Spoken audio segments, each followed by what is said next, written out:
बिस्मिल्लाहिर्रहमानिर्रहीम।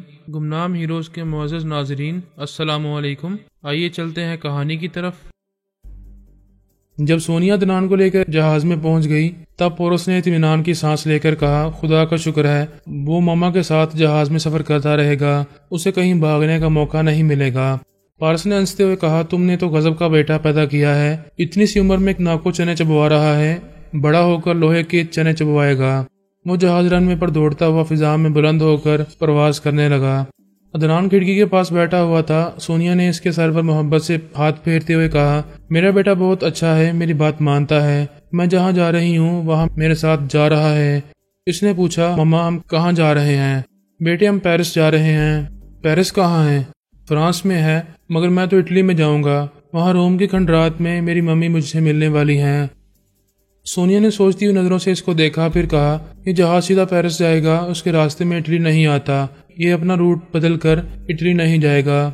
जाएगा मम्मा, आप मुझे वहाँ ले जाएंगी। देखो बेटे, तुम बहकी बहकी बातें करके मुझे परेशान कर रहे हो। तुमने कहा था कि मेरी बात मानोगे, मैं जहाँ चलूंगी वहाँ मेरे साथ चलोगे, मुझे तंग नहीं करोगे। आपने भी वादा किया था आप मेरी बात मानेंगी, इसलिए आप मेरे साथ इटली के शहर रोम जा रही हैं। इसने रानी से अपने पोते को देखते हुए कहा, ओ गॉड, तुम ये कहना चाहती हो कि पेरिस जाने वाला जहाज अपना रूट बदल लेगा और तुम्हें इटली के शहर रोम पहुंचाएगा? इसने कोई जवाब नहीं दिया, अपनी दादी की गोद में सर रखकर लेट गया, फिर आंखें बंद कर लीं। चंद सेकंड के बाद ही सोनिया ने ताज्जुब से देखा, वो गहरी नींद में डूब चुका था। इसे परवाह नहीं थी कि जहाज कहाँ जा रहा है। जहाँ भी जा रहा है उसे रोम के खंडरात में पहुंचना था। इसकी माँ शिवानी उसे बुला रही थी।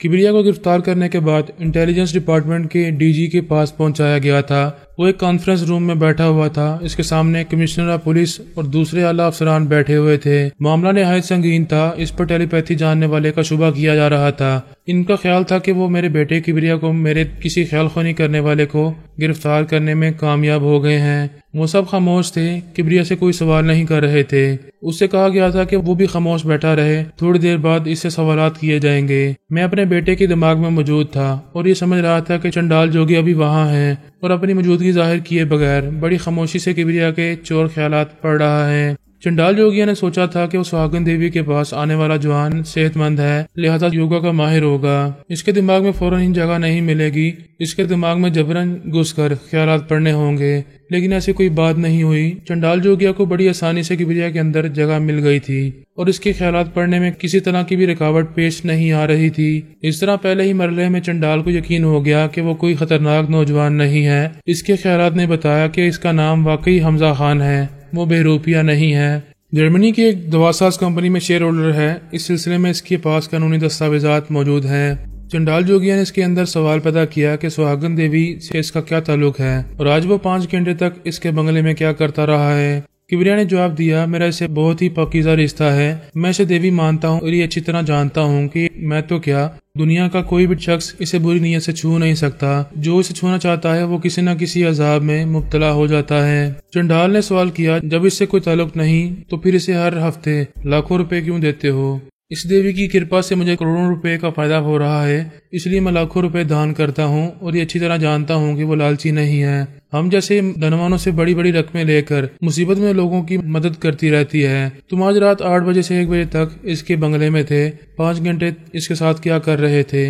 इसने मुझे खाने पर बुलाया था। खाने के बाद वो अपने धर्म कर्म की दिलचस्प बातें सुना रही थी। मैं इन बातों में गुम हो गया था। चंडाल तरह तरह के सवालात कर रहा था और ये समझ रहा था कि किसी भी इंसान के चोर ख्यालात कभी झूठ नहीं बोलते। किबरिया के अंदर कोई खोट नजर नहीं आ रहा था। वो एक सीधा साधा बिजनेसमैन साबित हो रहा था।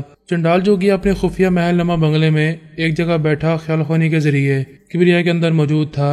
आर्मी का आला अफसर मानिक लाल इसके करीब बैठा हुआ था। चंडाल ने दिमागी तौर पर हाजिर होकर कहा, मैंने इसके ख्यालात अच्छी तरह पढ़े हैं, उसे अच्छी तरह खंगाल कर टटोल कर देखा है। वो ना तो योगा का माहिर है, न टेलीपैथी जानता है और ना ही कभी कोई गलत काम किया है। एक सादा सा बिजनेसमैन है। मानिकलाल ने पूछा, वो आज सुहागन देवी के बंगले पर क्या करने गया था? इसने बताया कि हमजा खान आशिक मिजाज नहीं है, सुहागन देवी को सचमुच देवी मानता है, इसका अकीदतमंद है, इसकी मेहरबानी से करोड़ों रुपए का मुनाफा कमा रहा है, इसलिए इसे हर हफ्ते लाखों रुपए दिया करता है। मानिकलाल ने फोन के जरिए पुलिस कमिश्नर से कहा, हमजा खान बेकसूर है, इस पर ख्वामख्वाह शुबा किया गया था, लिहाजा उसे रिहा कर दिया जाए। कमिश्नर ने कहा, हम हमजा खान को रिहा कर रहे हैं, लेकिन सुहागन देवी के साथ टेलीपैथी का कोई ना कोई चक्कर जरूर है। हमें इस देवी का मुहासबा करना चाहिए। मानिक लाल ने कहा, बेशक अब तुम इसके बंगले का मुहासबा करो, लेकिन इसे गिरफ्तार न करो। इसके लाखों अकीदतमंद पैदा हो गए हैं, ख्वामख्वाह हंगामा शुरू हो जाएगा। हम इसे गिरफ्तार नहीं करेंगे, लेकिन हमारे ख्यालख्वानी करने वाले के लिए देवी का दिमाग का दरवाजा खोलना जरूरी है। ठीक है, तुम जाओ और बंगले के अंदर ही इसे हिरासत में रखते हुए इसे कोई ऐसा इंजेक्शन लगाओ या ऐसी दवा खिलाओ कि वो कुछ कमजोर हो जाए और हमारे ख्यालख्वानी करने वाले का रास्ता ना रोक सके।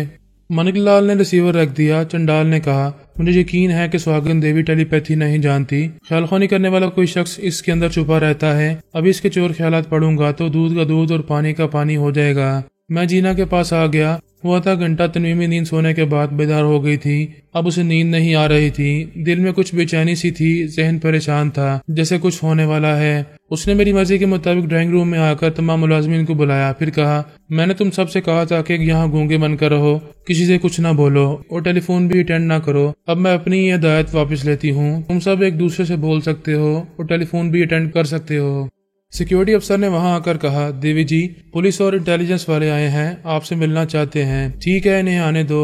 वो सोफे पर बैठ गई। ऐसे ही वक्त मैंने उसके अंदर पेट की तकलीफ का एहसास पैदा किया। वो तकलीफ से कराने लगी। इसने एक मुलाजमा से कहा, मेरे कमरे में चूरन रखा हुआ है, जल्दी से ले आओ, शायद उसे खाने से तकलीफ कम हो जाए। मुलाजमा चूरन लेने के लिए कमरे की तरफ गई। इंटेलिजेंस का डीजी एक पुलिस इंस्पेक्टर के साथ वहां आया। जीना ने तकलीफ से कराते हुए कहा, मुझे अफसोस है, मैं आप लोगों के इस्तकबाल के लिए नहीं उठ सकूंगी, बहुत तकलीफ में मुब्तला हूँ। चंडाल जोगिया डीजी के दिमाग में था। जीना की ये बात सुनते ही इसके दिमाग में पहुंचा तो आसानी से जगह मिल गई। इसने दिमागी तौर पर हाजिर होकर मानिक लाल से कहा, अभी फौरन डीजी को फोन पर कहो कि सुहागन देवी को असाबी कमजोरी की कोई दवा ना खिलाएं, मुझे इसके दिमाग में जगह मिल चुकी है। वो फिर जीना के दिमाग में आ गया। उसके चोर ख्यालात पड़ने लगा। जीना को कुछ पता नहीं था कि कोई इसके दिमाग में पहुंचा हुआ है। वो अनजान थी। चंडाल बड़ी आजादी से उसके ख्यालात पढ़ रहा था। फिर उसने इसकी सोच में सवाल पैदा किया, पता नहीं मेरा टेलीपैथी जानने वाला कहाँ रह गया है। मेरे पेट में तकलीफ हो रही है, मुझे इसकी जरूरत है। वो ख्यालख्वानी के जरिए मेरी तकलीफ कम कर देगा। जीना ने हैरानी से सोचा, ये मैं क्या सोच रही हूँ, किस टेलीपैथी जानने वाले की बात कर रही हूँ। मेरा तो कोई ऐसा जानने वाला नहीं है। क्या टेलीपैथी के जरिए पेट का दर्द कम किया जा सकता है?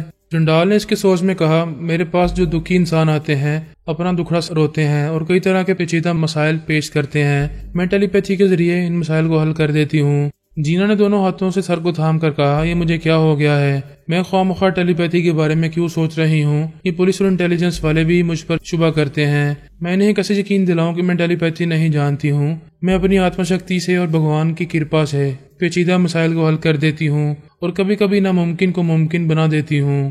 वो इसकी सोच में बोला, हमजा खान मेरे मन मंदिर का देवता है। जब वो मुझे आगोश में लेकर प्यार करता है तो इसकी बात पूरी होने से पहले ही वो छी छी कहकर अपने कान पकड़ने लगी। दोनों हाथों से अपना मुंह छुपाने लगी और कहने लगी, ये कैसी शर्मनाक बातें हैं। मैं अपने धर्म कर्म की बातों के सिवा कोई दूसरी बात नहीं सोचती। आज ऐसी गंदी बातें क्यों सोच रही हूँ? चंडाल ने इसकी सोच में पूछा कि हमजा खान से इसका क्या ताल्लुक है। इसने वही जवाब दिया जो किबरिया से पहले कह चुका था।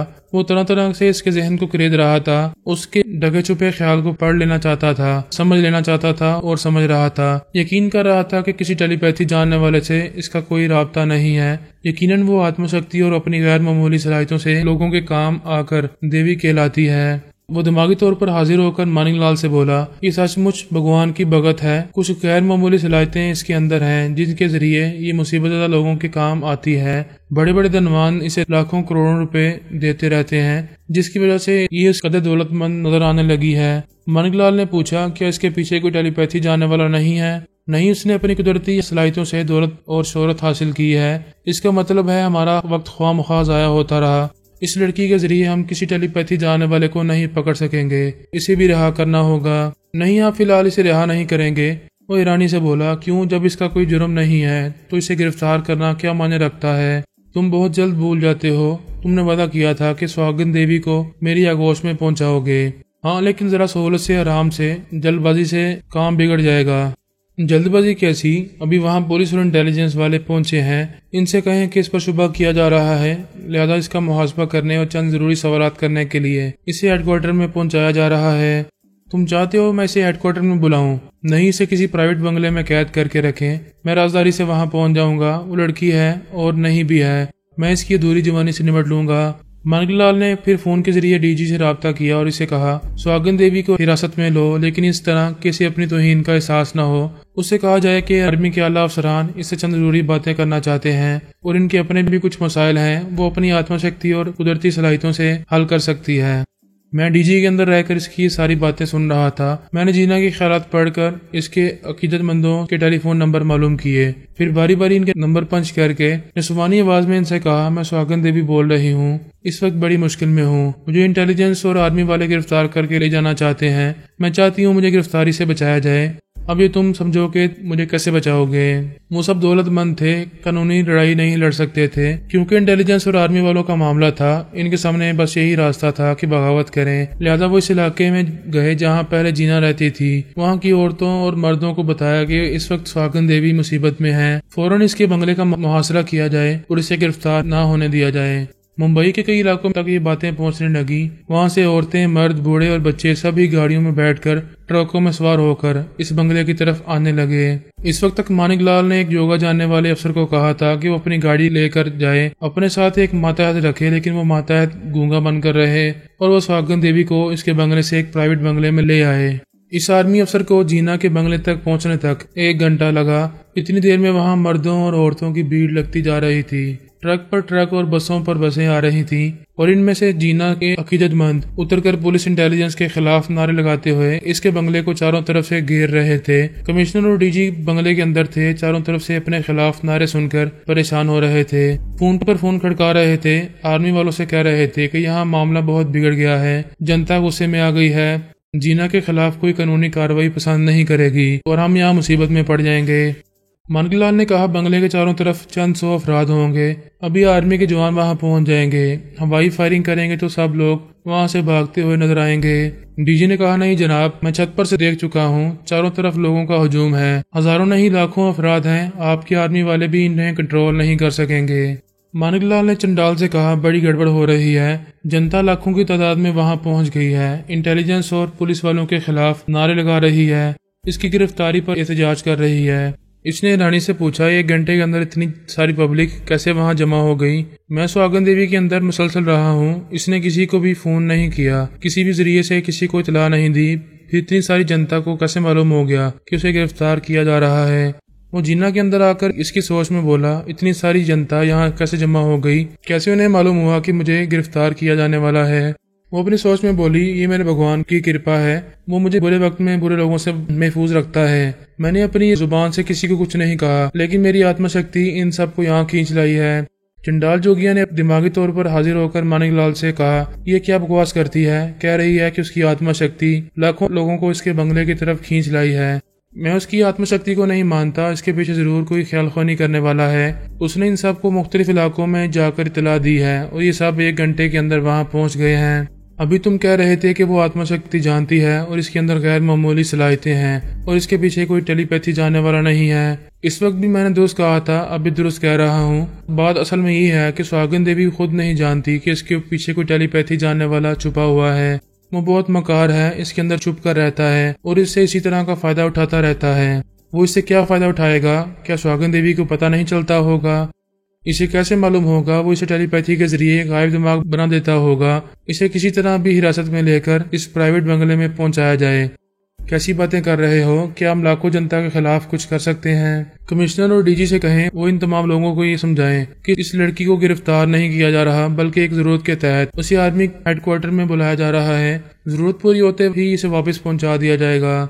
ठीक है, मैं अभी फोन पर इनसे कहता हूँ। वो फिर फोन पर कमिश्नर से बोला रिसीवर सुहागन देवी को दो। थोड़ी देर बाद जीना की आवाज सुनाई दी, हेलो मैं बोल रही हूँ। मानिकलाल ने कहा देवी जी, हम आपको गिरफ्तार नहीं करना चाहते, आपकी बड़ी इज्जत करते हैं। हमें एक अहम मसले से 2-4 हैं और उम्मीद करते हैं आप इस मसले को आत्मशक्ति से हल कर देंगी, इसलिए हम आपको वापस पहुंचा देंगे। जीना ने मेरी मर्जी के मुताबिक कहा आपका कोई भी मसला हो मैं जरूर हल करूंगी, लेकिन मेरा वहां जाना जरूरी नहीं है। आप फोन पर मसला बयान कर दें या खुद चले आएं। आप यहाँ क्यों नहीं आना चाहती?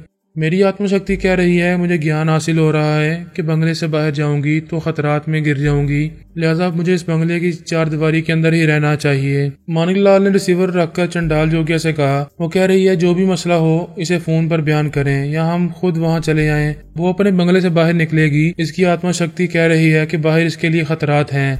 मैं दावे से कहता हूँ कि कोई टेलीपैथी जानने वाला उसे खतरात से आगाह कर रहा है, उसे मेरी तरफ आने से रोक रहा है। मैं उसकी ऐसी की तैसी कर दूंगा। ये सुहागन देवी मेरे लिए चैलेंज बन गई है। मैं इसे जरूर हासिल करूंगा, इसे इधर जरूर बुलाऊंगा। मानिकलाल ने इसके हाथ को थपक कर कहा, प्लीज जरा गुस्से को बर्दाश्त करो। तुम्हें सिर्फ इसलिए गुस्सा आ रहा है कि वो सुहागन देवी तुम्हारे हाथ आते आते निकल रही है, मगर वो निकल कर कहाँ जाएगी? हमारे देश में है, मुंबई में है। किसी वक्त भी इसे खास त्यारे में वहाँ से यहाँ लाया जा सकता है। मगर तुम जरा सब्र करो, अभी बहुत गड़बड़ हो जाएगी। तुम बहुत देर से मुझे सब्र करने को कह रहे हो। मैं चाहूँ तो अभी ख्यालखानी के जरिए इसे वहाँ से यहाँ ला सकता हूँ, और इसके पीछे जो टेलीपैथी जानने वाला छुपा हुआ है वो इसके साथ ही तुम्हारे पास चला आएगा। कुछ अकल की बात करो, जरा सोचो। मेरे पास अकल है, मुझे बेवकूफ ना समझो। इसे यहाँ बुलाऊंगा और उसके पीछे यहाँ पहुँचने से पहले ही उस टेलीपैथी जानने वाले को बेनकाब करूंगा। तुम किस तरह उसे बेनकाब करोगे जबकि वो इस तरह छुपा हुआ है कि सुहागन देवी भी इसकी मौजूदगी को नहीं समझती है। मैं इस देवी के अंदर जाकर इस टेलीपैथी जानने वाले को चैलेंज करूंगा, इसे बातें करने पर मजबूर करूंगा तो वो जरूर बोलेगा। तब मुझे पता चलेगा कि वो कौन है। वो अपना नाम और पता कभी नहीं बताएगा, लेकिन इसके गुफ्तगू के अंदाज से बहुत कुछ मालूम हो सकेगा। तुम हवा में तीर चला रहे हो, सिर्फ सुहागन देवी की जवानी से खेलने के लिए बेचैन हो रहे हो, पागल हो रहे हो, और इसके लिए समझते हो कि इसके अंदर छुपा हुआ टेलीपैथी जानने वाला कोई अहमक होगा जो सुहागन देवी से नहीं बोलता है और तुमसे बोलने लगेगा। वो क्यों इसके अंदर अपनी आवाज सुनाएगा जब वो इसके अंदर खामोशी से छुपा हुआ रहता है? मिस्टर मानिकलाल, मैं तुमसे बहस नहीं करना चाहता हूँ। मैं चंद घंटों में इस टेलीपैथी जानने वाले को बेनकाब करके बताऊंगा कि वो कौन है। क्या वो इसी देश में रहता है या फिर किसी दूसरे मुल्क में बैठा ख्यालखानी कर रहा है? मानिकलाल ने इसे सोचती हुई नजरों से देखा, फिर कहा, तुम जो चाहो करो, इसलिए कि हम तुम्हें रोक नहीं सकेंगे, लेकिन हमारी एक बात मान लो। मैं मान लूंगा, मगर मुझे सब्र करने को ना कहो। मैं वो सब्र करने को नहीं कहूंगा, सिर्फ मुझे 2 घंटों की मोहलत दो। तुम 2 घंटों की मोहलत क्यों चाहते हो? मैं किसी तदबीर से सुहागन देवी को तुम्हारे पास पहुंचाऊंगा। अगर 2 घंटे तक ऐसा ना कर सका तो फिर तुम ख्यालखानी के जरिए उसके अंदर जाकर खुद को जाहिर करो, दूसरे टेलीपैथी जानने वाले को चैलेंज करो। फिर जो करना चाहो, अपने मामलात में आजाद रहोगे। हम तुम्हें किसी बात से नहीं रोकेंगे। ठीक है, तुम यहाँ रहकर 2 घंटे तक जितनी कोशिशें कर सकते हो करो। मैं देखूंगा कि मेरे लिए क्या कर रहे हो। मुझे यहाँ से आर्मी हेडक्वार्टर जाना होगा, मैं वहाँ से कोशिश करूंगा। जब तुम फोन के जरिए पूरे मुल्क में अपने अहकामात सादिर कर सकते हो तो फिर यहाँ बैठकर मेरा काम क्यों नहीं कर सकते? मानिकलाल उठकर खड़ा हो गया। फिर इसने अचानक ही रिवॉल्वर निकालकर इसका निशाना लेते हुए कहा, तुम खर दिमाग हो, गधे के बच्चे हो। तुम्हें इतनी मोहब्बत से और दोस्ती से समझाया जा रहा है, मगर अक्ल की बात तुम्हें समझ में नहीं आती। हम एक टेलीपैथी जानने वाले को जाया नहीं होने देंगे और ना ही कोई हमाकत करने देंगे। चंडाल ने घबरा कर कहा, ये क्या कर रहे हो? मैं तुम्हारे देश का ख्यालखानी करने वाला हूँ, तुम्हें बहुत ज्यादा फायदे पहुँचाने वाला हूँ। क्या मुझे जान से मार डालोगे? नहीं, हम जान से नहीं मारेंगे, लेकिन हमने तुम्हारा इलाज सोच लिया था कि जब भी तुम हमारे मंसूबे के खिलाफ काम करोगे और हमारी बात नहीं मानोगे तो हम तुम्हारे साथ क्या सलूक करेंगे। ये कहते ही उसने चंडाल के एक पैर में गोली मारी। वो उछलकर गिर पड़ा। मानिकलाल ने कहा, दूसरी गोली तुम्हारे सीने के पार हो सकती है। जिंदा रहना चाहते हो तो वहीं फर्श पर पड़े रहो, जरा भी हरकत ना करना। वो अपना मोबाइल फोन निकालकर नंबर पंच करने के बाद अपने योगा जानने वाले बाकी 5 अफसरान से राब्ता करने लगा।